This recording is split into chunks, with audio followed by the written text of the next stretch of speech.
Maybe it's not going to show it that well. Can you guys see my screen? Yes. Okay, perfect. All right, wonderful. So we're going to start off with, this is definitely unprecedented times. Being in the middle of a pandemic and trying to look for a job has been extremely challenging for a lot of people, especially since April of last year. A lot of people lost their jobs, and it's been extremely complicated and difficult to find a job while you're sitting at home and not being able to go face to face to interviews. So there's lots of different strategies involved in finding a job.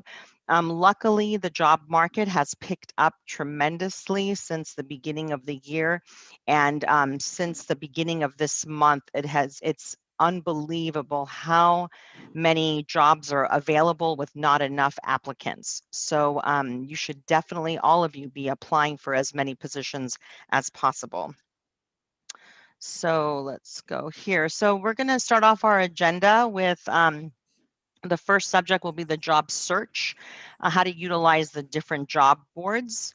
Networking is always my favorite subject because this is where you're going to have the most success.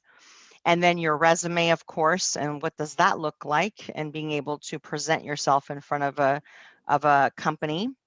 And then interviewing in a virtual environment, and it's completely different than when you're sitting face to face with somebody. It's a completely different energy.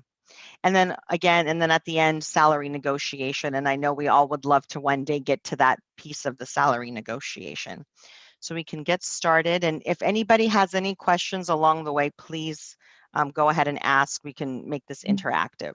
Just may I have a quick question? Yes, yes. Are you kindly sharing the PowerPoint for us later on, or Sure, I could share that, and I've actually got a couple of other things I'll share with you. I'll give you my email address, or the best way actually, and I'll explain, is the best way to get a hold of me these days is through LinkedIn, because unfortunately with spam emails and everything, my email folder gets completely filled up with junk mail, and sometimes I might lose your email that's coming in, so we can connect on LinkedIn. All right. So let's talk about the different job boards. There's so many more different job boards out there today.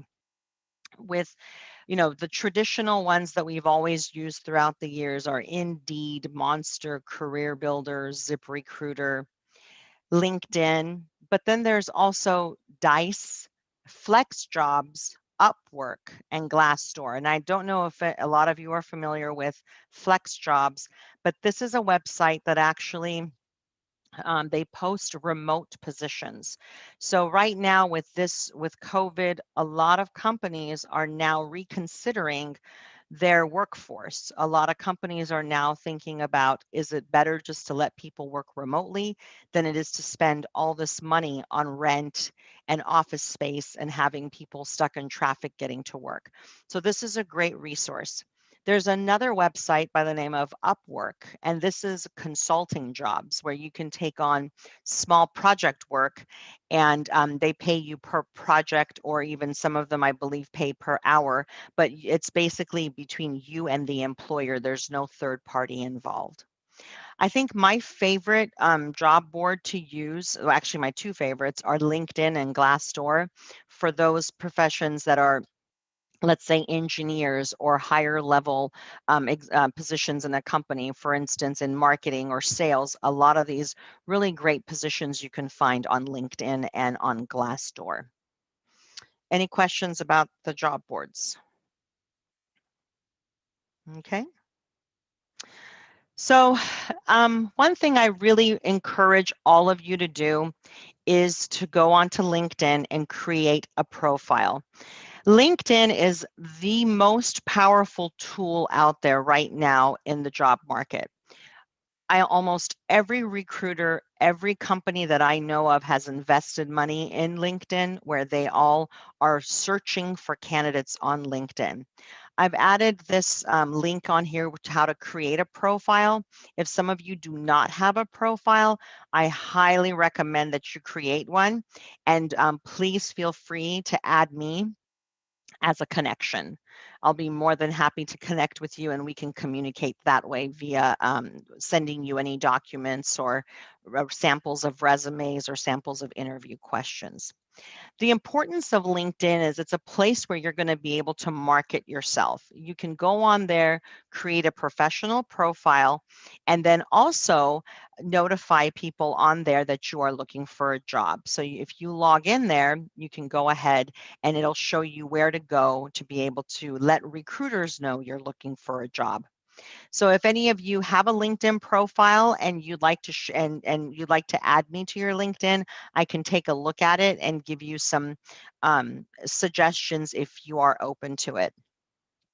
So the most important thing about this LinkedIn profile is you're going to be marketing yourself. So you want to put a nice professional photo on there. You want to make sure that you put your work experience on there.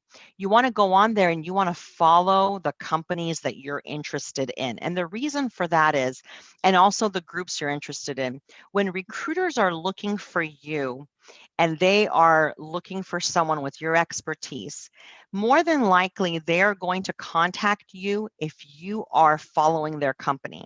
Because right there and then they know if they were to pick up the phone or if they were to send you an email that you're probably going to respond to them because this is a company that you are interested in. So make sure that you're following the companies you're interested in. Add the groups that you're interested in. There's different groups for every different specialty. If you're in marketing, there are so many different marketing groups. Another thing that you really would want to add on here as well is if you graduated here in the United States, and I think that there are some alumni groups for Iran as well, but if you graduated from a university here in the United States, you want to make sure that you add yourself to the alumni groups in LinkedIn. And then the other great thing is if you've got some time right now is LinkedIn has a lot of great short tutorials that will teach you and will also, there are classes you can take and get certified as well. Other things that you would really great for you to network with are meetup groups. There's a ton of meetup groups in the LA, Orange County, Riverside, San Diego area for people in your profession. Whatever profession you're in, you can try to look it up under meetup groups. Even some of these, there's a lot of Iranian groups as well that you can meet up with these people, talk to people, network with them, find out where they work, see if they can help you find a job there. Networking is very important, but it's not the end all to be all. Don't think that if you don't have a good network, you're never going to find a job. You're still going to find a job. It's just going to be a little bit simpler and faster if you've got your network. Another really great group, again, is your alumni group at school. If you graduated from a university here, and a lot of people don't know this, and it's a shame that schools don't advertise this, which they should. There's always a career center at your school. It is your school's responsibility to help their alumni to find a job, whether it's helping with the job search, with resume writing. If you're an alumni of that school and you paid tuition to that school, they need to be able to help you also find a job. Another great organization is joining your neighborhood chamber of commerce. There are so many professionals in those chamber of commerce organizations that you can network with to help you find your next job. And then again, a lot of these nonprofit organizations, just like with Parse, there's another great organization, IAWF Foundation, that I'm a part of, which we are a bunch of women trying to help women find jobs. There's also Women of MENA and Technology, and also in Orange County, we have NEPOC. So there's a lot of different places out there that you can get yourself involved, network, and learn more. And the greatest thing right now with, unfortunately, the irony of COVID is that it's created other avenues for us to be able to communicate more. And that is there are lots of virtual meetings, just like this one now, where you can log in and meet other people virtually without having to go too far to go to meetings. Any questions? If I'm going too fast, please let me know. Okay. So I'm going to share this resume with you all. You'll notice that this is, and I don't know what your resumes look like. Kind of take a look at what this looks like. And one thing that you will notice is it's very simple. Every day I see, I can't even tell you how many resumes I review on a daily basis, but every day I see a different group of resumes, which I don't know what people are thinking about. I think they're getting too creative. Maybe they're bored. Maybe they want to do something exciting. They make their resumes look terrible, where they put graphics and pictures and too much information. And you don't want to do that. You want to keep it simple because the recruiter or the manager doesn't have time to sit there evaluating, what your graphics look like. And you got to make it easy to read. I've gotten resumes before where the background is blue and the writing is white, and some of the stuff has been colored in a different color coding, and you're sitting there trying to figure out, what does this say? Well, if you don't have time, you're probably not going to read that resume, and you're going to put it over and forget about it. One thing that you will also notice on this particular resume, and I'm not sure for all of you in your visa statuses are, but it's really important these days to write on your resume that you do not need sponsorship. I will tell you, companies do not like to provide sponsorship these days unless if it's for a very difficult to find, very niche profession, and most of those happen to be in engineering. So if you do not have work authorization, it's going to be very difficult for a company to be open to bringing you on board and paying for sponsorship. But if you do have authorization, you definitely want to put it on there. And if you're flexible to relocate, put it on there that I'm open to relocation, so that the organization knows that if they were to reach out to you and they see your address is, let's say, Orange County, California, and they have a job somewhere in Charlotte, North Carolina, that you may be open to relocating for the job.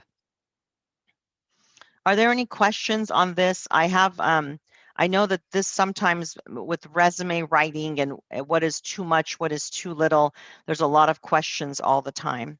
So if anybody has anything before I move on. Yes, Leila John, go ahead. Following up your U.S. citizenship or having the authorization, do we need to mention that we are U.S. citizen on a resume? You don't have to, because have you ever worked in the U.S.? Yes. Okay, then as long as you've worked in the U.S., so one of your companies or your positions will say company name and then the city and county or the city and country, we will know that you are pretty much authorized to work in the U.S. I'll give you an example. I had a gentleman recently that I interviewed that he is in the process of getting his green card. He needs a transfer from our company. Our company is willing to work with him for the transfer, but they were not willing to get him his green card. So in that case, he really didn't need to write anything on his resume saying that he's authorized or not authorized. But after speaking to him, I realized, okay, we're just going to have to do a minor work for him to transfer his work authorization until he gets his green card. Thank you. Anybody else? I don't see everybody on here, so if anybody has a question, they need to unmute and ask it. I have a question. Sure. If we have a work gap, what we have to do? We have. Excellent question. Excellent question. What is your work gap regarding? I don't have professional experience for several years because of my work permit, and a lot of things happened. That's why I couldn't do my professional. I couldn't find my professional job. Okay. So how many years is that a work gap?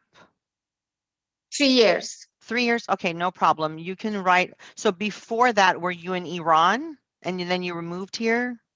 No. Before that, I was working another company. Unfortunately, they wanted a permanent resident. I lost my job.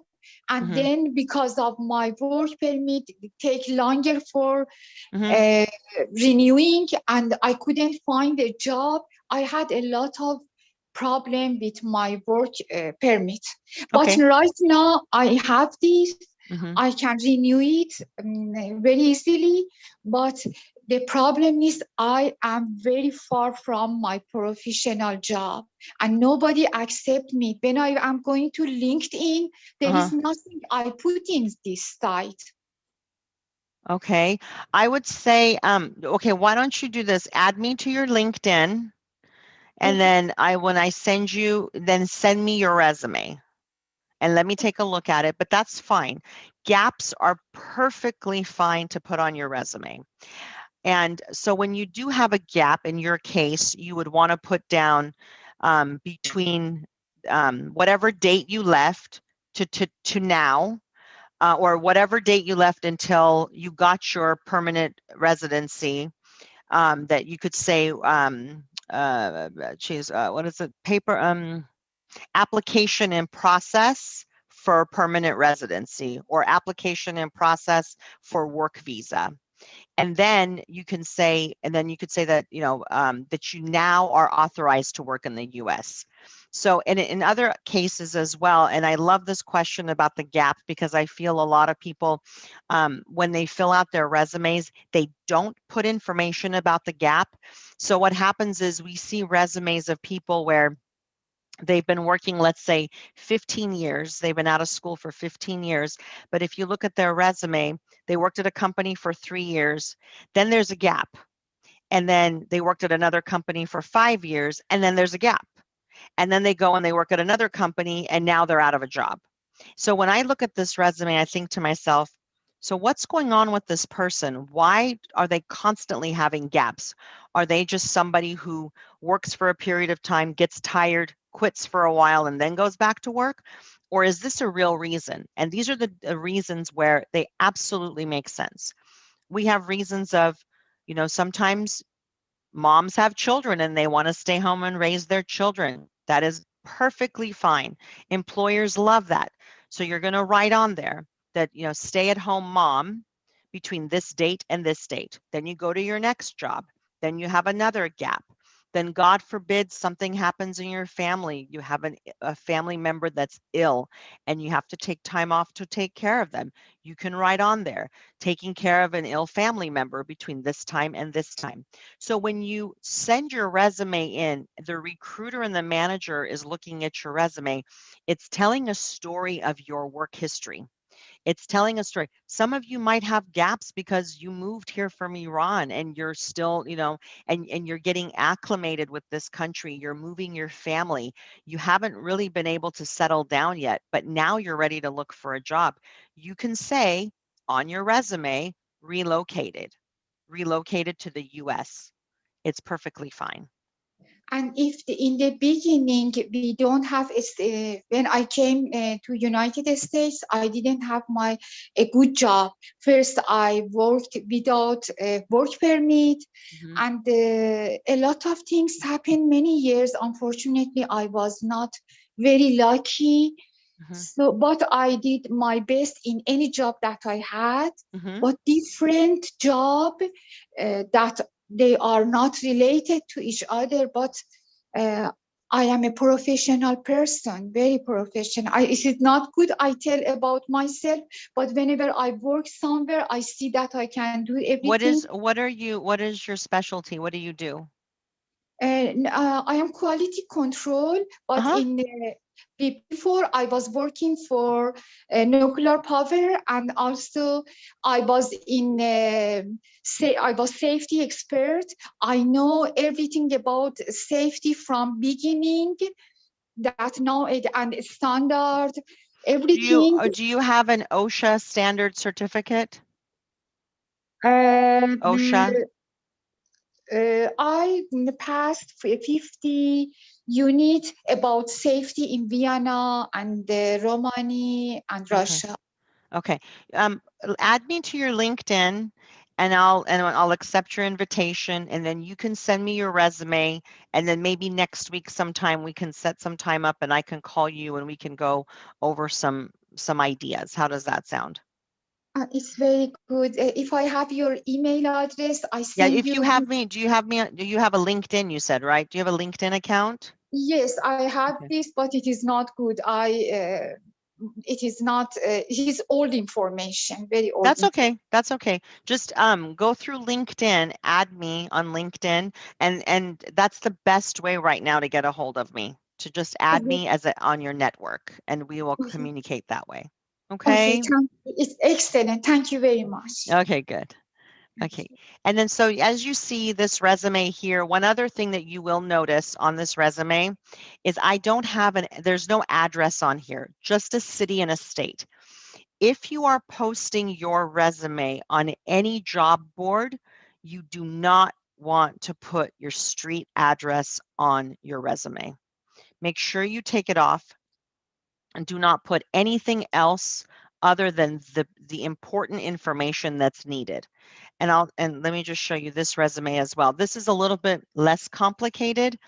The other one is more for an engineer, but if you take a look at this one, I think most people fall in the category of this resume. See how simple it is, easy to read, it flows very well. Now, some of you will not have a one-page resume because you have more work experience. That's perfectly fine. You definitely want to keep it down to no more than 2. So it's so important because when you keep it down to 2 pages, at least somebody can read the resume because we go through so many resumes. And if we get, I mean, I've gotten resumes of people with like 6 or 7 pages. Do you really think I'm going to read 6 or 7 pages? I'm only going to read the first page to see what was the most relevant experience that they have that's going to be good for my company. Another thing that I have to emphasize this over and over and over again, because it happens to me all the time when we go to run a background check on somebody, is if their resume does not match their application, if you write something on your resume and the dates do not match, and we run a background check, and most reputable companies are running background checks. If it comes back that there's a problem, there's a red flag on your background check, most likely you're not going to be hired. And unfortunately, in some cases, you will never be hired at that company because your information goes into the system as falsifying documents and they will never hire you. Now, if you were working somewhere and let's say you made a mistake on the date of you started working there in March, but you put in there you started working there since February. It's just a 1-month mistake. That's not a problem. But if you write down you were working there, let's say from 2005 to 2010, and then they go back and they check references, they go back and they call your company and they say, did Mrs. So-and-so work here from 2005 to this date? And then they come back and say, no, they did not work during those dates. They worked here in 2005 and then they were laid off in 2006. So then there becomes a question of why was there a lie? Why did you lie on your resume? So please, I cannot emphasize this enough. And I say this all the time, be truthful because it will come back. And these background checks, the companies, if they're a Fortune 500 company and they have very sophisticated applicant tracking systems, they will remember you for a very long time. On your resume, you really want to be careful and you want to just list the important things. You want to list responsibilities and accomplishments. Sometimes people list way too many things. They list a complete job description. We don't need to know your exact job description day to day. We just need to know what were you responsible for? What did you accomplish while you were there?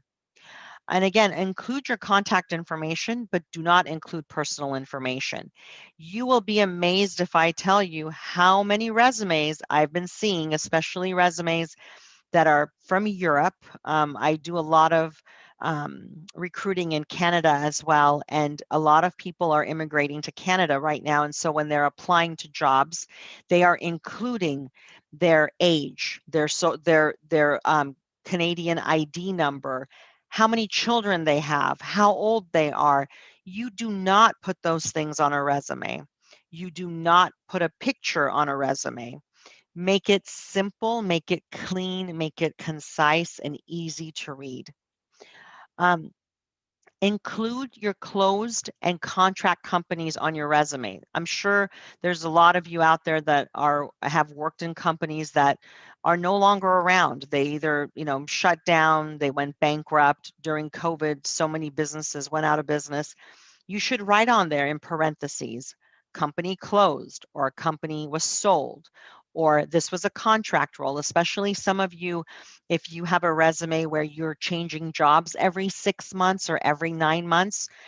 I'm a recruiter looking at this, and if I see you're in a job for every 6 months, every 9 months, and you keep changing, I'm going to worry about you that, are you going to stay with our company? But if I see that, oh, this was a contract job. Okay, well, the contract ended after 6 months. That makes sense. Then another one is a contract job. So I'm perfectly comfortable with bringing somebody in that's been in contract roles over and over again. Include job-related certificates. I know a lot of people during COVID, they've been taking courses online and getting certifications. I think that is the best thing to do right now as you're waiting to find a job. Find certifications out there that match your job and what you want to be doing in the future. So when you do go write your resume or you do get that interview, you can tell your employer, during COVID, I've been very busy with taking courses, and look at the courses I've taken. Another thing that people make a mistake is when they write their resume, they're staring at it for so long and reviewing it over and over again that they don't see the mistakes that they've made. And especially when you see it on a computer monitor, it's so different than when you print it and you read it on a piece of paper. So what you definitely want to do is, when you're done with your resume, print it out, look at it. Take a look and see, does this look clean to me? Are my margins correct? Is my font correct? I see resumes of people where they have different fonts for every, and you can tell because what they've done is, over the years they've gone back, probably on different computers, and they've added another bullet point. So now on every job, you've got 3 bullet points that look the same, and then all of a sudden 2 that have changed. Then you go to the other job and it looks completely different. So it looks very messy, as if you didn't care to make sure that you present yourself well. So this is very important. And I always tell everybody, print it, proofread it, and share it with a friend. Share it with your spouse. Share it with your children, your teenagers, your college age students. They are so savvy and so smart these days that, I mean, I highly believe that they are the ones that can give you the best advice and best criticism on your resume, because their eyes catch everything. Okay. Yes. Any questions here? Yes, I got late here, and I Sure. couldn't get your um, the name of your profile. Is Sure. it the Maryam Ghassemkhani also, or Yes, it is Ghassemkhani, different? بله, yes. Maryam, here, I'll go back here so you could see the spelling Okay, yes, please, right and here. also I need your email address that I can You can send it send to, over if you. you, sure, if you go on my LinkedIn and add me to your network, we can communicate through LinkedIn, and I'll send you information and you can send me your resume. Awesome. Just a Yeah. second. Okay. Ghassemkhani. Okay, thank you. And there's only a couple of Ghassemkhanis in LinkedIn, and we're all related. So one of them is my brother, a couple of them are my cousins, so we're all related. Okay. Then we have, so let's go to, and so again, what's your resume and what do I say about your brand? What does that exactly mean? What is your brand? Your brand is something that you want to tell the employer. You want to, this is your marketing you. What is so special about you and why should they hire you? So when you put together that resume, make sure it's a reflection of you, someone who's organized, somebody who's a professional, somebody who is looking for that next opportunity. And the way the employer knows that understands your brand is the first thing that they see, and that's that resume. So make sure, again, you have it looking nice and neat and consistent and clean and easy to read. Okay. Interviewing. So this has probably been the most interesting time these days with interviewing, because all of our interviews nowadays are all virtual. We are doing everything through video interviewing and even making offers. So we've had people that we've hired since last year. Not a single person has gone into the office to meet anybody. We hired them over video interviews.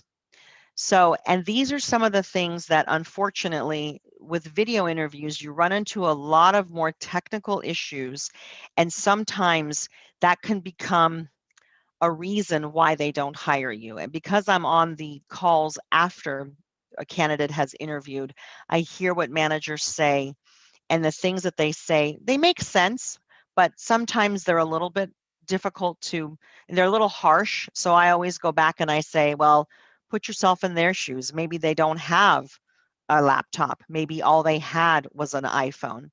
So what you want to do is you want to make sure that when if and when you do get the interview, you download the platform that you're going to use. Some companies are using Microsoft Teams, some are using Zoom. There's some other platforms out there as well.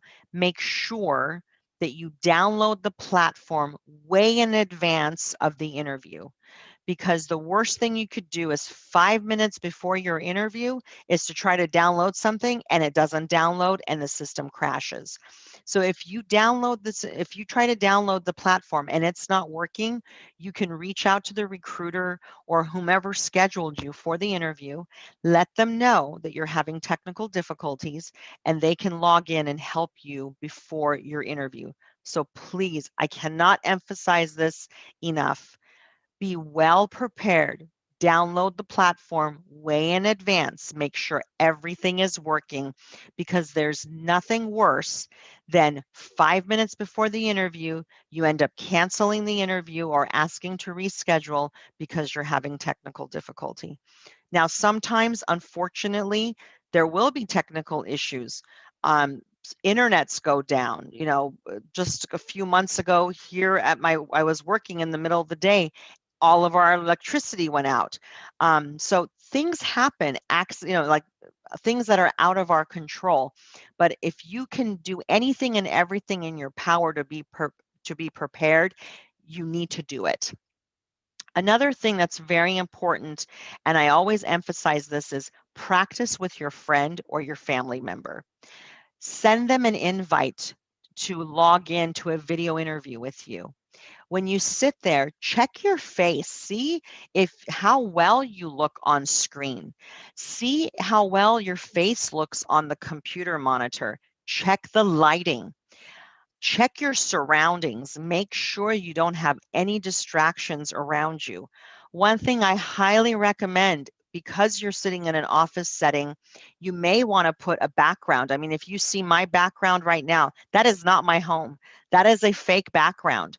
You may want to add a fake background. If you want to use your home as your background, make sure you don't have, let's say, anything political on your walls. Let's say you don't want to have anything that's messy around you. If your wall is dirty, or if your wall has children's markings on it, you probably don't want to sit near that wall. Make sure that, because this interview is probably going to be your one and only chance to meet with that manager, it's going to be your best face forward. You want to make sure that everything looks very professional, down to what you're wearing. Make sure that you're just like you would go to a regular interview. Wear a nice suit, wear a nice dress. Make sure your hair is done well. Make sure that you're nice and clean and shaven. Your hair is done well.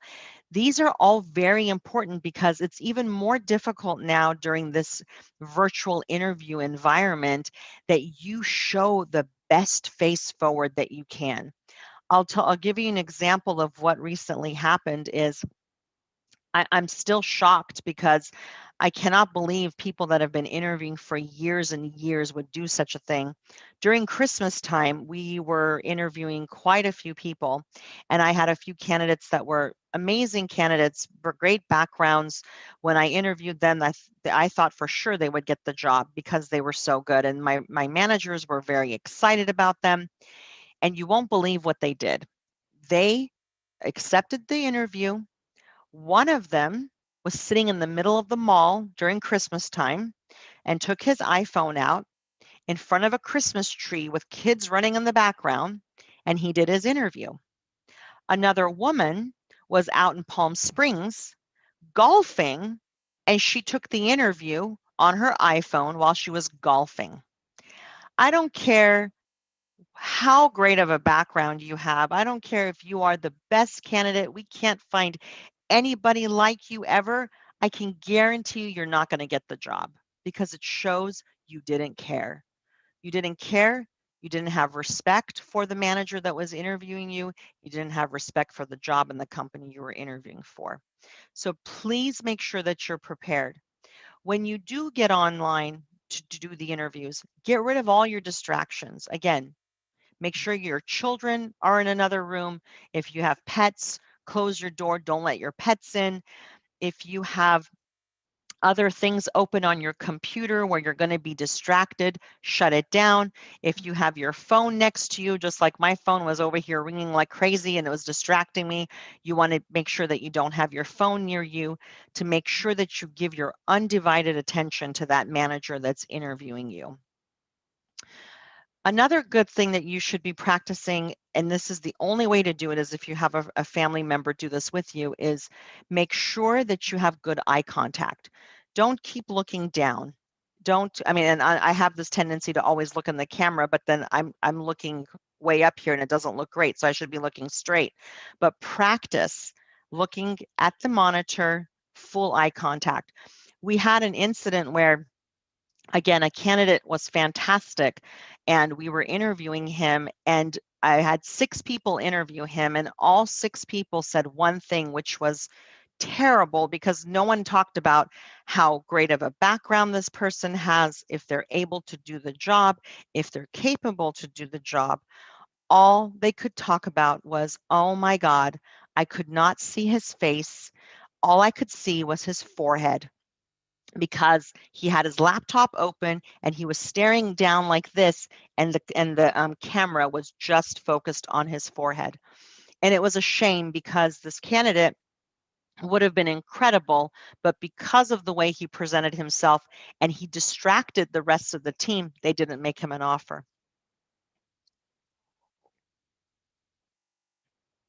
Excuse me, any questions on that? I know that this has become a big issue for a lot of people.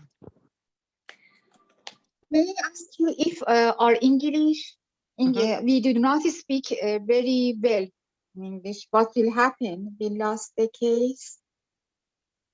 Well, no. You're not going to lose the job because your English is not good. You're probably, if you present yourself well, you try hard, I've had people interview where their accents were terrible, but during the interview, they did such an amazing job on presenting themselves, because it's not just about the English, it's how are you communicating? How much motivation do you have? And then this is the same lady who talked about the quality job, correct? Your Yes, quality. yes. So like in your case, when you're working with quality, you're not a customer service person who's going to be on the telephone talking all the time. So your job is mostly probably going to be working with other people whose English is not that great either. So that should not be a barrier for you. Yes, it's great if you practice your English because it's going to help you communicate better in the future, but it's not going to prevent you from getting a job, especially in your field. Okay, thank you very much. Thank you. Okay. Anybody else have questions about the virtual interview? خانم قاسمخانی عزیز بله. ببخشین واقعا پوزش میخوام. من تو انگلیسیم اصلا جالب نیستش و متوجه صحبتهای شما نمیشم. آیا این کلاس به درد من میخوره استفاده کنم یا نه؟ کمکی میکنه به من، فکر میکنی؟ I mean اگر شما متوجه نمیشین من چی میگم I'm sorry. من انگلیسیم I mean unfortunately من فارسیم به خوبی انگلیسیم نیست. عزیزم اگر به فارسی هم بگم متاسفانه بعضی از چیزاش خوب در نمیان. It's not relevant متاسفانه. نمیدونم به خاطر همین فکر میکنم نمیتونم استفاده کنم از این وضعیتی که هست، یعنی از صحبت‌های شما استفاده کنم، چون دنبال یک شغل هستم ولی زبان بلد نیستم. خب اگه شما لینکدین پروفایل دارین؟ نه متاسفانه. اوکی. چطوری میتونین کمکم کنین؟ میخواین شماره تلفنتون رو یا ایمیلتون رو بدین به همین به پارس، بعدا بله. میتونن به من تماس بگیرن، به من شماره و ایمیل شما رو بدم، بعدم بهتون زنگ میزنم خودم. اوکی عزیزم، خیلی لطف میکنین. حتما. اوکی. قربونتون برم، موفق باشین عزیزم. خواهش میکنم. Sorry, can I have a question, please? Sure. Yeah, sorry, I just joined meeting. Actually, I graduated in 2019, and I am actually on OPT STEM here. I mean, I was on F1 visa. Now I'm an OPT STEM here, and I'm looking for a job. Actually, I was working as marketing research analyst and job consultant in San Jose, but unfortunately, because of the coronavirus situation, I lost my job. And because of my visa, I have very hard situation here and moved to Southern California. So I wanted to ask you, and actually I really appreciate your help if I can send you my resume to you and help me to find job. My profile LinkedIn is not as professional, and I can connect with you. And can I send my resume to you, please? Yes, please do. So when you invite me, I will accept your invitation. Go ahead and send me your resume, and then I'll also send everybody this presentation and then the sample resumes and sample interview questions that can help you during an interview get prepared. Okay, thank you so much. Thanks for your time. Okay. All right. Sure. Really, in LinkedIn, I cannot add anybody because right now, whenever I want to search or anything I want to do in LinkedIn, it tells me because my application is very old, they do not let me to connect. I have to renew everything, and I don't know. I don't have any new idea to changing my profile. And I think it's just probably you haven't logged in for a long time. So if you go back to your LinkedIn profile and just delete one of your jobs and add it back again, it should refresh everything.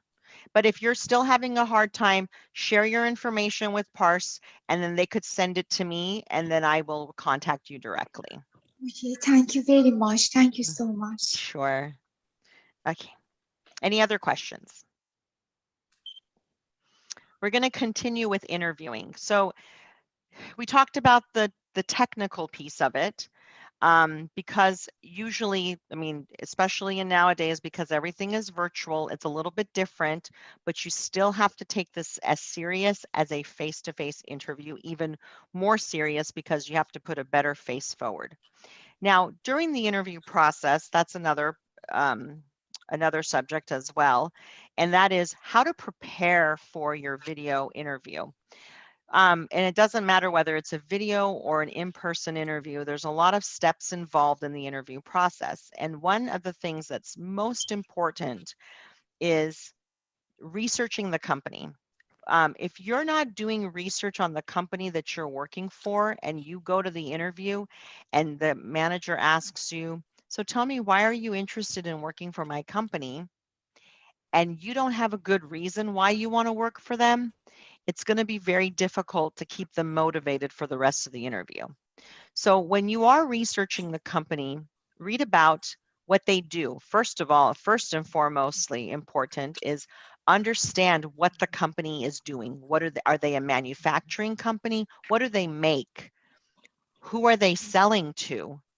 Who are their biggest competitors? How are they comparing to people in the market? Those are very important. And then you don't have to make it very long. An example being is when you research a company and they ask you, why do you want to come and work for us? You know, you can say, I've done research on your company. I've looked on Glassdoor and on LinkedIn, and I've talked to some people, and you come highly recommended because of these reasons. Your company is in a growth mode. Your products are very popular in the industry and that are growing. You're an innovative company. And another important thing for me is the way your company treats their employees. I want to work somewhere, I want to grow within an organization that treats their employees well. So the manager needs to know that you are very motivated to come and work for them. Not because you're motivated because you absolutely need a job, but you're motivated to come and work for them.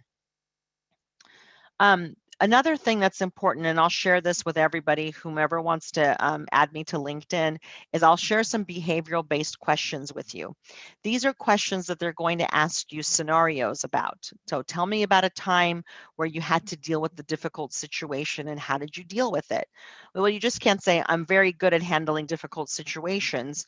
I have always handled difficult situations. That's not an answer. What they're looking for is an example of a difficult situation. For instance, I had a difficult situation. I was trying to encourage everyone to follow my lead or my recommendation about doing XYZ. But everyone in the meeting said, no, we will absolutely not do that. We do not believe in that.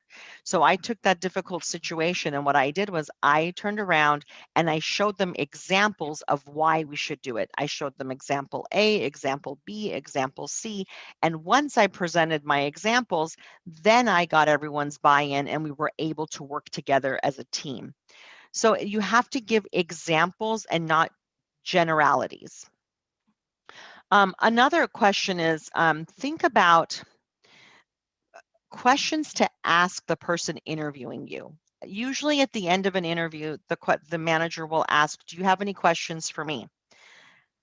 Most of the time, I mean, not most of the time, I should say all of the time, my managers always tell me the candidates that don't have any questions to ask are the ones that they worry about. So when you go into an interview and they say, do you have any questions for me? You can ask the manager questions. For instance, how long have you been with the company? Why do you like working here? What do you think, and what do you think a person needs to do to be successful for the first 3 months working for you? Ask them questions so you engage them. You learn about them and you learn about their style of management. And then during these questions too, you kind of understand, is this even a person I want to work for? If they answer you in a harsh way, they're very short with you, they don't have good eye contact with you, they seem like they want to hurry up and finish the interview, I don't really know if you even want to work for that person. But if they're spending time and they appreciate the fact that you're taking the time to ask them questions, that's probably a place where you want to work. Complete the interview by telling the interviewer that you are interested in this position. A lot of the times people will just end the interview and say, okay, thank you. And that's it. When the interview is done, you definitely want to let the manager know that I'm very interested in this position and working for your company. And I look forward to hearing about the next steps. When do you think I'll be hearing from someone? That right there tells the person that you're motivated and you want to move quick. So you are motivated if they were to make you an offer that you're going to accept that offer. If you can, ask the interviewer for their email address so you can send them a thank you note. If they say, and in some cases you might already have their email address, or if they say, I'm sorry, I don't give out my email address, you can always send a thank you note to the recruiter who scheduled the interview and ask them to please forward it to the hiring manager. Some things to think about when you go in for a job interview is to yourself, sit there and look at the company as you're doing the research, as you're learning about the products, as you're learning about what they're doing, is think about, why do you want to work for this company? What is it about this company that motivates you? When you start thinking about those things, I guarantee you your interview will be much better, much more interactive, much more full of energy, and it will come through during your interview. Also, be prepared when they ask you, tell me about yourself. This is a question that really throws a lot of people off. It's a very simple question, but it throws a lot of people off. When someone asks you, tell me about yourself in a work interview, they're not asking about where you're from, if you're married, if you have children, what are your hobbies. They don't want to know that. What they're asking about is, tell me about yourself professionally. I graduated with my degree in such and such. I've had a passion for this kind of an industry. I've been working for these many years and I want to grow my career. I see myself in the next 5 years being, let's say, wherever you want to be in that career. They want to know about you professionally. So be prepared to talk about yourself professionally and never, ever bring up personal things in here. Are there any questions about this? Because a lot of people, I know that when they go through the interview process, there's lots of questions that come up and then they ask, they asked me this question and this is how I answered it. Was this right or wrong? Any questions from anybody? Yes, there is a question. I am an engineer, and whenever I got involved with the interview, they mixed some technical questions and some common questions, such as you told us. But most time, to be honest with you, the thing they use it here, is totally different with those we did in our back home, and I do not know how can I handle this situation, because I'm not familiar with for it. Let's say some software they use it, and which software I use it, that was for old time ago, that was for let's say 15 years ago, and nowadays there are developed those things, in their company. I do not know how to handle this situation. It is very important. Yeah, some companies, those are basically they call them knockout questions. If you can't answer that question, it's an absolute no-go, especially if it's a technical engineering question. I would recommend, if you are running into that problem and it's a common subject matter that you're having a difficulty with, I would recommend that you maybe take some additional courses just to refresh yourself and become familiar with it. Because again, there are some there's some programs that they are requiring you to know, but then sometimes they could give you a question to answer, and because you already know technical things, you're able to answer it very quickly, but maybe with an old method. So they could look at that and say, okay, this person has the stepping stones, or they have the background, so all we need to do is teach them this little piece of it. But then again, there's others that you would have to know that program very well. And if you are running into that, and is there a certain program or certain thing that you're running into often these days that you're having difficulty with,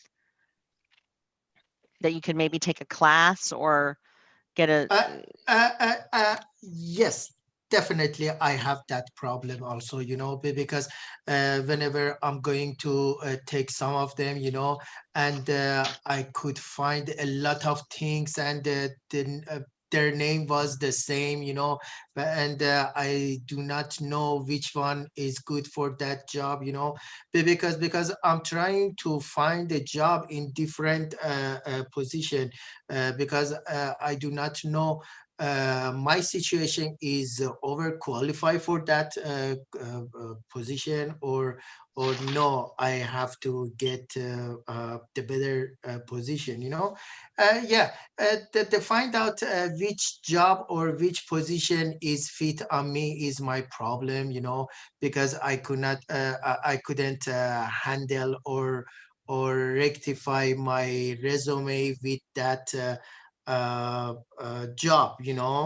Every time I think I am overqualified, but sometimes I think I'm not good enough for that job because I didn't brush up my knowledge, with this situation here, yeah, it is very problem to handle. Well, I mean, you know probably better than anyone that technology is moving so quickly that I mean myself, I'm not in technology, but I feel if I don't if I don't do something for 6 months, or if I don't have a job for 6 months, let's say, and I start up in a new company, I'm probably behind of the technology. So I have to go back and learn the technology. So if you have been away from that technology for a long time, it's probably time to take a few courses to refresh your memory, or maybe learn about something new. And then if you would like, again, send me your resume. What kind of an engineer are you?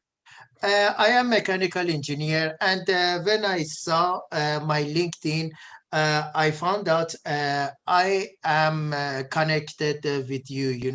Oh, you Maybe, are? maybe Okay. yes, maybe 2 weeks ago, and but I already shoot you a text, through LinkedIn.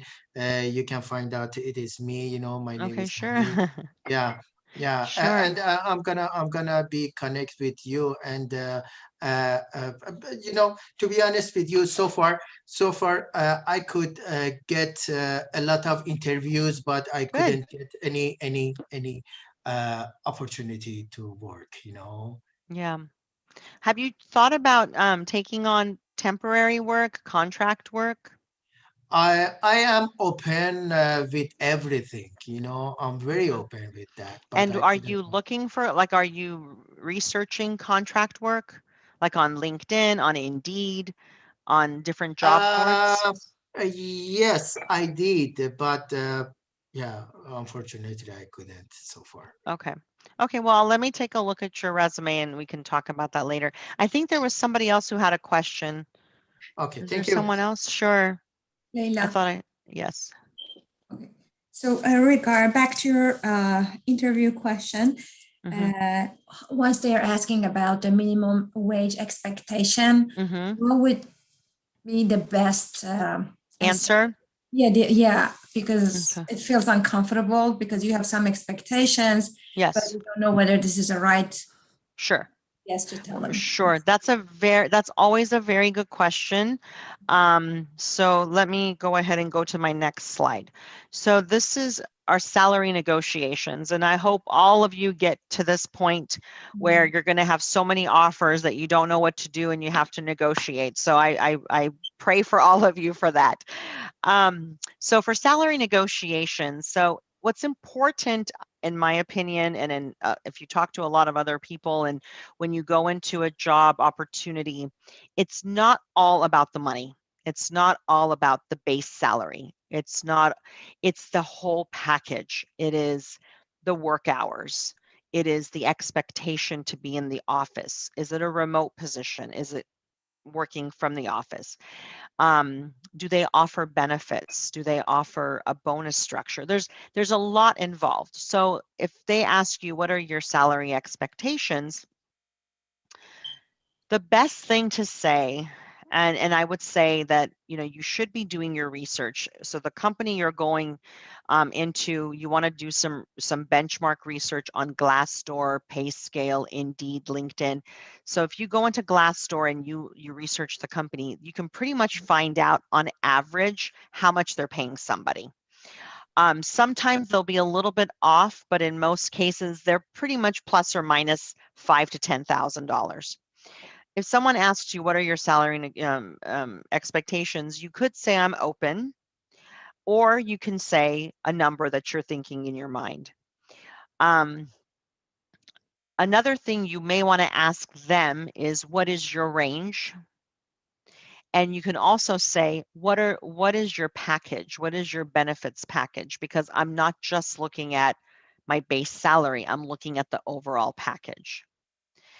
And then you can look at it, evaluate it, and you can negotiate it.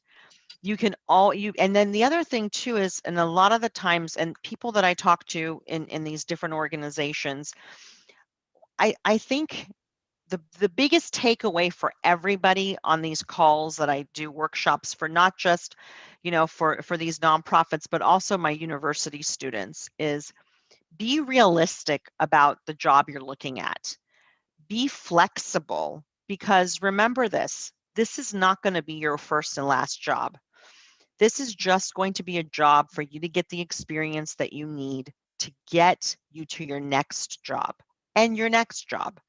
So this is not the end all to be all. So be realistic, be flexible.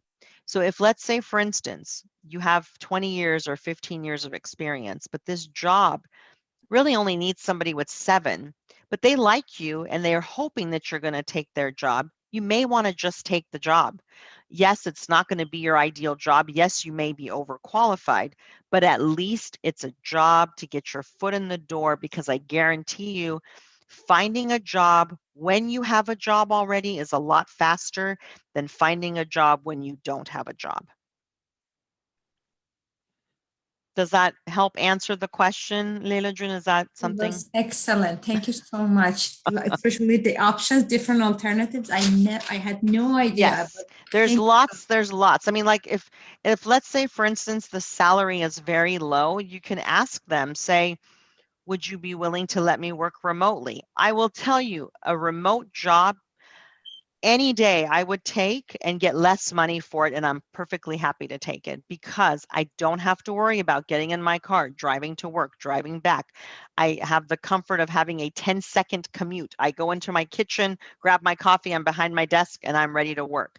That in itself, if you calculate everything with wear and tear on your car, with eating out all the time, getting new clothes, doing all the things you have to do, you could put about a $10,000 value to it. So look at everything. Just don't look at that one number. Right. Yeah, that's awesome. Thank you. Thank you so much. Another thing that's very important is, and if you guys are lucky to be able to have a relationship with the recruiter or the person that's going to be putting you forward for that job interview, is if you've got create a good relationship with your recruiter. Your recruiter will be your best resource in finding a job at that company. So if you are doing the interview and they ask you, what are your salary expectations? Go ahead and say, what is your range? They will never, by law, they cannot ask you, what are you currently making? It's completely against the law for them to ask you, and you never have to answer them how much you're currently making. You just have to say, my expectations are, or I am open, it's going to depend on the package. What is your range? What is your package? So hopefully then the recruiter will open up to you and will explain to you what their package is, what their range is. Try to make that recruiter your best friend, your ally. Talk to that recruiter and say to them, listen, I really want this job. What do I need to do to get this job? What should I prepare for? How should I prepare? When I do the interview, should I wear a suit? Is this an environment where I should be wearing a suit? Or are they comfortable if I just wear a blouse? Those are questions you can ask your recruiter. I get it asked all the time. If I have a candidate that asks me these questions, I will spend my time. I will take time out of my day to prepare them, because I know they care. They want this job. I want to help them get this job. If I have somebody who's treating me terribly, who's treating my administrative assistant terribly, who's treating my sourcer terribly, who's treating the team that's going to help them get that next job terribly, you can be guaranteed I will either not put them forward, and if I do put them forward because it was the politically correct thing to do, I'll put them forward, but if we're going to make an offer, I will absolutely not make them the offer. So the recruiter that you deal with or you work with, or anyone in a company that you come across, everyone from the moment you pick up the phone and you start to interview, those are the people that are going to advocate for you. You want to make sure that you're always on your best behavior, you're professional, and you make sure that you show everyone how motivated you are for the job. Any questions on the salary piece? That is basically my Sorry. entire slide. Yeah, go ahead. I'm sorry. Someone have a question? Yes, actually, it's not related to salary. Mhm. Because I think the session will be end soon. Yeah, I think it's Yeah, on. yeah, that's it. So yeah, Yes. quick question, please. Sure. Actually, I wanted to know, can I actually send you email, private email, and regarding my actually background, because I am I actually I am an STEM OPT. I should find a job as soon as possible, maybe in Southern California or Northern California. Can I send you my actual resume and or talk with you, or Yeah, call? please send me if you don't have a LinkedIn profile, send your information to Parse and they could send it to me. The only reason I'm not giving out my email this time is, again, I've been getting so much spam email that you might Yes. email me and I'll never get it because it's going to go into the abyss. Yes, actually, I have LinkedIn. Yeah, I have Okay, LinkedIn. good. Yeah, LinkedIn profile. Yeah, I have LinkedIn around 10 years. Yeah, I will Sure. connect to you. Yes. Fantastic. Just wanted to make I sure. will tell you, Mr. John, that a lot of companies though they have a hard time hiring the STEM. I mean, they have with immigration issues and with sponsorship, they are having a hard time. So your best bet right now would be to take a contract role if you Yes. can look for contract. What do you do? Actually, my master, my second master in engineering management, and yes, I work as actually in Iran. I work as a statistician, but in US, I worked as recruiter and actually marketing research analyst, and I work with a lot of universities to actually hire the students for our company as a business analyst, and I actually work with most career development center in all over US. Very nice. Yes, so this is my experience in here in US. So I actually I'm open. I don't want to actually exactly work on my the master or related to my master. I wanted to get job, and then because I have a lot of stress now. Yeah. No, I know it's a stressful time, unfortunately, and it's unbelievable since COVID how many people lost their jobs. I can't tell you. It's very sad in April when COVID hit and so many companies shut down, and companies started to recruit again in October when we started recruiting a lot. The resumes of people that I would see that had never lost a job, they had never been out of a job, they had over 20, 25 years of amazing experience. These people were out of a job. And it's sad because you would think they grew up here, they're American, they know the system, they know the culture, they know what to do. They don't know how to find a job. If you haven't looked for a job in 20 years, you don't know how to find a job. So they were sending me their resumes and I'm like, oh my God, you can tell you have not had a job in 25 years because your resume just doesn't match you. So they almost had to relearn how to look for a job. Yes. Thank you. But I mean, again, the good news is the job market has picked up a lot. And there's a lot of opportunity out there as long as you're flexible. And again, I always say this, be flexible, because if you could get your foot in the door of a good company, doesn't matter what the position is. You go in, you get experience, you prove yourself, you can move around in the organization. But if you're going to wait around for that perfect job to show up, it's not going to show up. Yes, exactly. No, I'm flexible now. And I am open to every job. Thank you so much for your. Sure. Anybody else have any questions? I think we're coming up to our time, but I'm more than happy to help out with. If there's any questions that's outside of this, if there's anything that we haven't talked about that you would like to talk about. Hi, hello. Actually, actually, my husband logged in, and I was listening all the time. So, if it's fine, can I have a couple questions? I'm sorry, what was that? If it's fine, can I have a couple questions? Sure. Go ahead. Anything. The first question is that my vocabulary is not that vast, and at the time you were talking about that how it's important to express yourself during an interview, and as you know, there are so similar questions that the interviewer asks you, and for me, lots of them they are really similar, and I have to avoid repetitive answers. So after a couple questions, it will become like a loop, and I have to use those words and those answer over and over again. How can I avoid that? What kinds of questions are you being asked that you're looping around? It's hard to tell right now because there are long list of the questions. What kind of jobs are you looking for? It's actually all about architecture. Okay. Uh, Have you thought about practicing with your spouse or with a friend? I've been practicing by my own, like reading some examples and reading the questions. No, don't practice by yourself. Practice with someone else. Practice with a friend, practice with your spouse. Say it out loud. Ask them to ask you these questions, and then you answer them.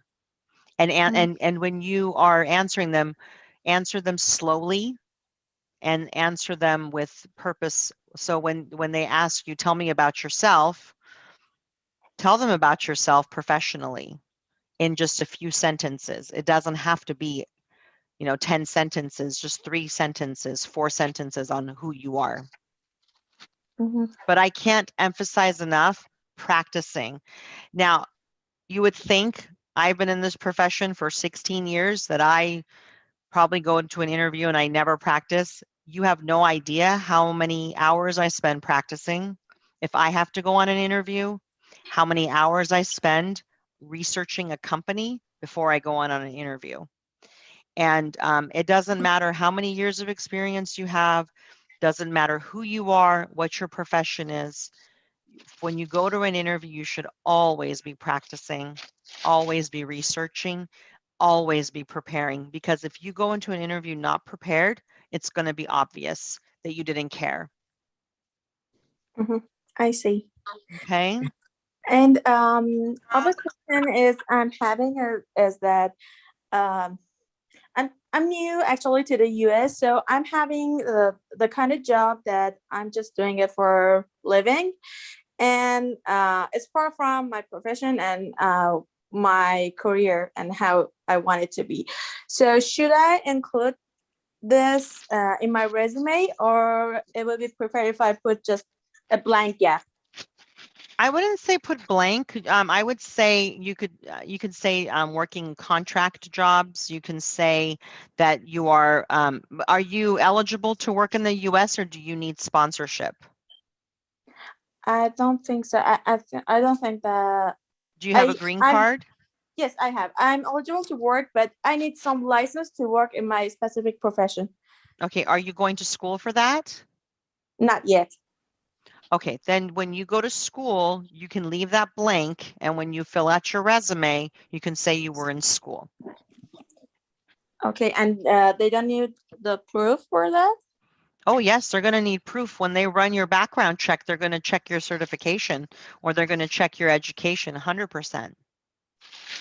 So it would be a lie. But aren't you going to school? You just said you're going to go to school. I am going to in near future, but right now I'm not. Oh, okay. So if you're not, then it's going to be difficult to get the kind of job you're looking for, right?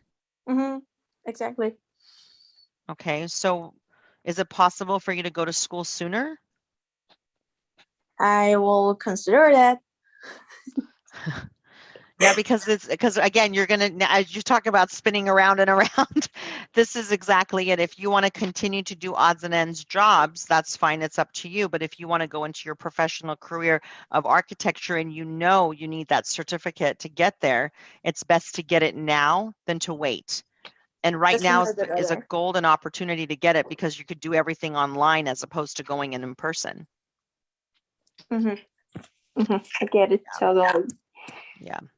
I mean, you can include me and add me to your LinkedIn, and we can stay connected. And if you need to practice with somebody to do an interview, I'm more than happy to practice with you if that's what you need.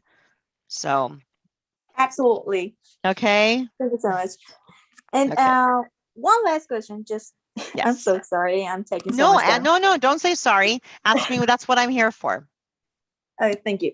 And I do have some skills, like, as an architecture, you should be able to work with different kind of programs. And in some of them, I'm not really that skilled. It's just like a beginner. It's better to include them in the resume, or it's better not to. I mean, if it's a certificate and your resume is only 1 page, then I would include them. But if your resume is already 2 pages and it's going to take up more room, then I wouldn't include them. Have you thought about these architectural firms and maybe taking more of an entry-level job instead of a regular architect job? Actually, I've been trying each of them, and I'm not really focused on getting a specific job. Everything related is, I'm open to anything related. Here's a recommendation for you. Have you heard of IAWF Foundation? No, It's Iranian. IAWS. No, it's Iranian American Women's Foundation. Iranian American Women's Foundation. And the reason I say that is go become a member. Membership is free. And what's great is if you look at the list of people who are members, I'm a member, my daughter's a member, I actually do workshops for them as well. But there's a lot of women there in different professions, and we have quite a lot of architects in that group. You may want to take a look and see which companies they work for and see if you can connect with them on LinkedIn. Because if you add yourself to the IAWF Foundation group on LinkedIn, I'm sure if you reach out to another IAWF member, they will add you. So take a look at the different architects that are there. Look at where they work. Some of them own their own firms, while others are working for some very large firms in Orange County. Okay, I will. Okay. Yeah, great. I will do so. Perfect. Thank you so much for your time. Thank you.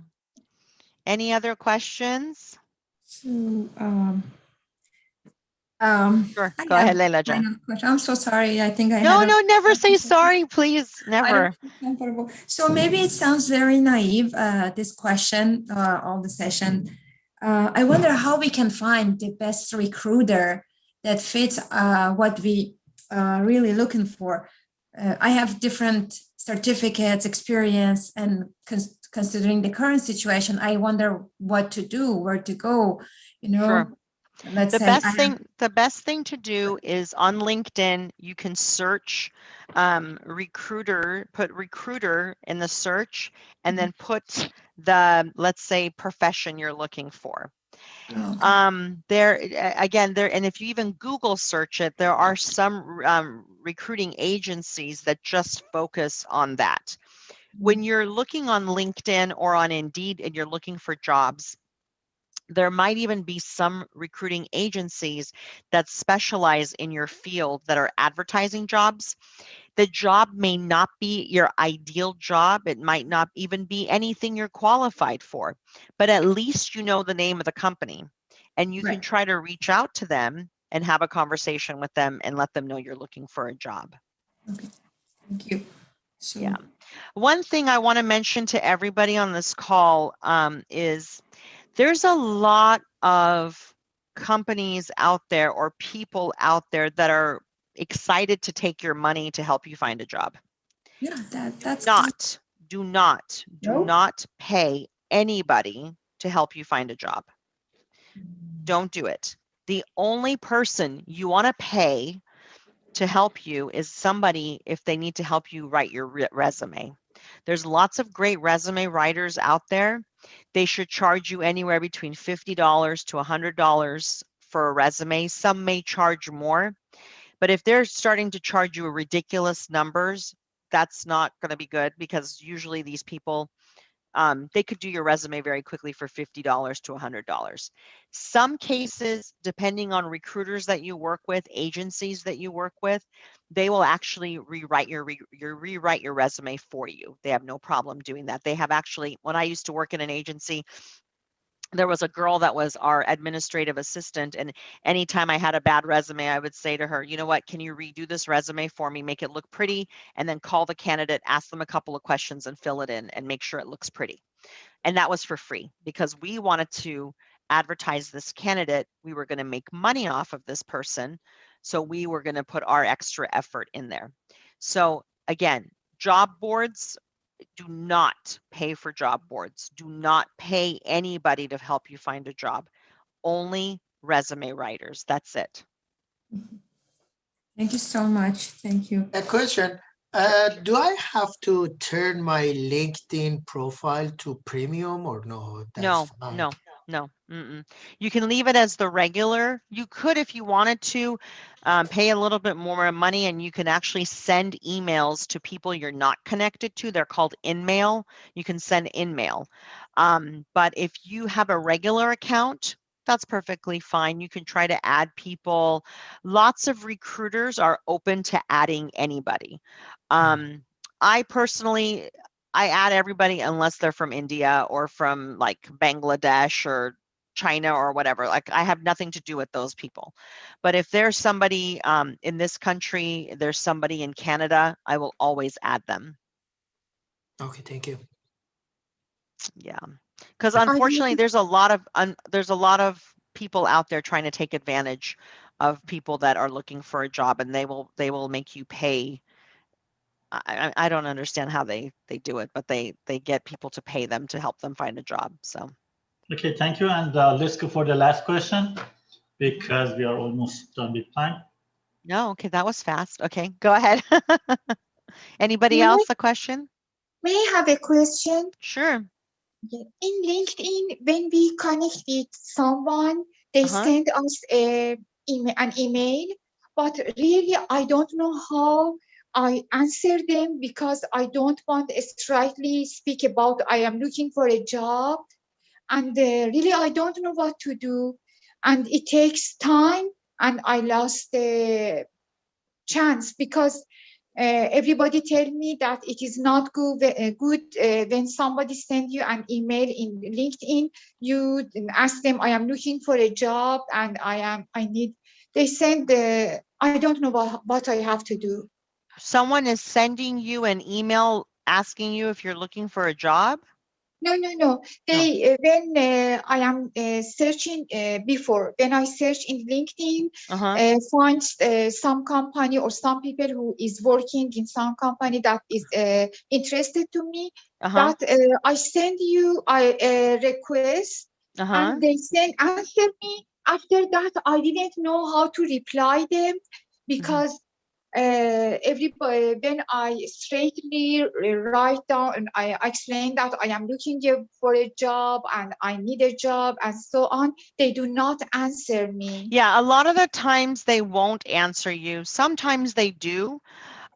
Is it a recruiter that you're reaching out to, or is it someone that maybe has a similar job that you're looking for? Who are you contacting? Both of them, Okay. Yeah, someone I found. sometimes, yeah, I get lots of those emails as well from people saying that they're interested in working for my company. I would say I probably respond to 70% of them, but the other 30% I don't respond to, because honestly, I don't have the time. And even the 70% that I answer, everyone always tells me I'm crazy because I'm so busy. How do you even find time to answer all these emails? But I would say keep trying. There's nothing wrong with asking, but it also depends on the way you're asking. So if you're sending somebody an email and you're just saying, I'm looking for a job, most likely they're not going to respond to you. But if you say to them, hello, so-and-so, thank you for accepting my LinkedIn invite. I recently applied for this job, and give the job title, give the job number, and say, I think I would be a great fit because of these reasons. Would you be able to please help me to go to the next step. If you make it that specific, then that you have more of a chance of the person responding to you. But if you just send off an email and say, I'm looking for a job, well, the recruiter is not going to have time, or that person is not going to have time to go searching for a job for you. You have to do the work and then ask them to please help you to get to that next level. Thank you so much. It is very useful for me. Thank you so much. Good, good.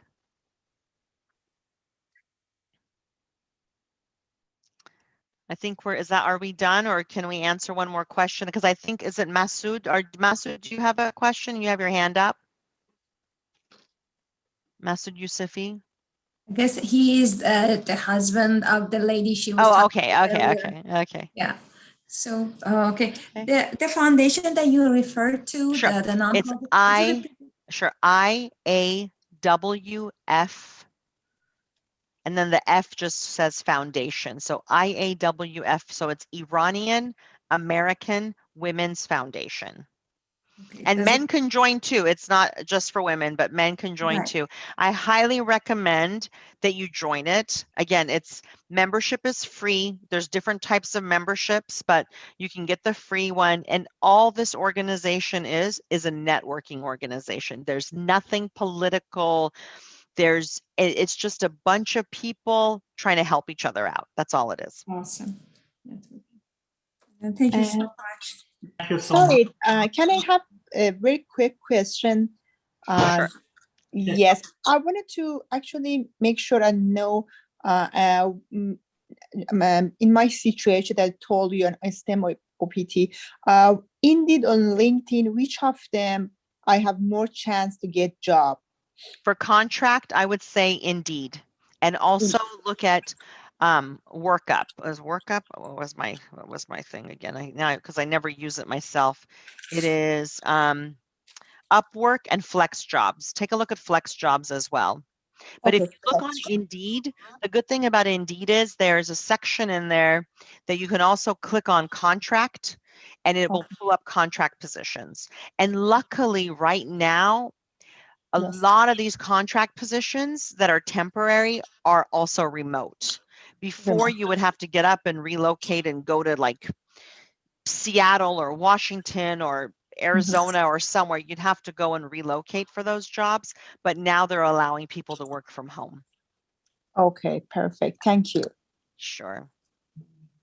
Okay, anything else? Or any more questions?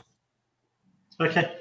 So با تشکر میکنم باز شما خانم مریم قاسمخانی و دوستان پس دقت کنید که برای جلسه بعد یه لینک مجزا دریافت خواهید کرد یا حالا لینک ثبت نام مجزا دریافت خواهید کرد که من خودم از طرف النگرودی @parsicollecenter.org براتون ارسالش میکنم. خب من بازم تشکر میکنم از همین دوستان و مخصوصا شما خانم مریم قاسمخانی، واقعا لطف کردید، افتخار دادید. همین دوستان جلسه بعد ببینید. ممنون. Thank you. اگرم که کسی برای شما ایمیلشون رو بفرسته میتونین برای من فورورد بکنین؟ آره. Okay, perfect. من فکر میکنم همه ایمیل منو دارن. حالا من توی چت می‌نویسم دوباره.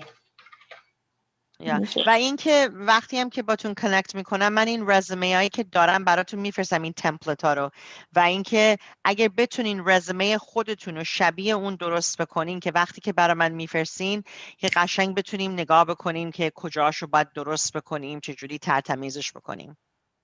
Yeah, that's great. Yeah. حتما. شما میخوام خانم قاسمخانی رزومه ها رو، تمپلیت ها رو برای من بفرستید که من همراه اون لینک ثبت نام یا لینک حالا جلسه بعد برای دوستان ارسال کنم. Sure, sounds great. حتما. خب بازم تشکر میکنم. شب همگی دوستان بخیر. شب بخیر همگی. خدا Thank you so مرسی. much. متشکرم. مرسی. خواهش میکنم. خدا نگهدار. Bye bye. شب بخیر.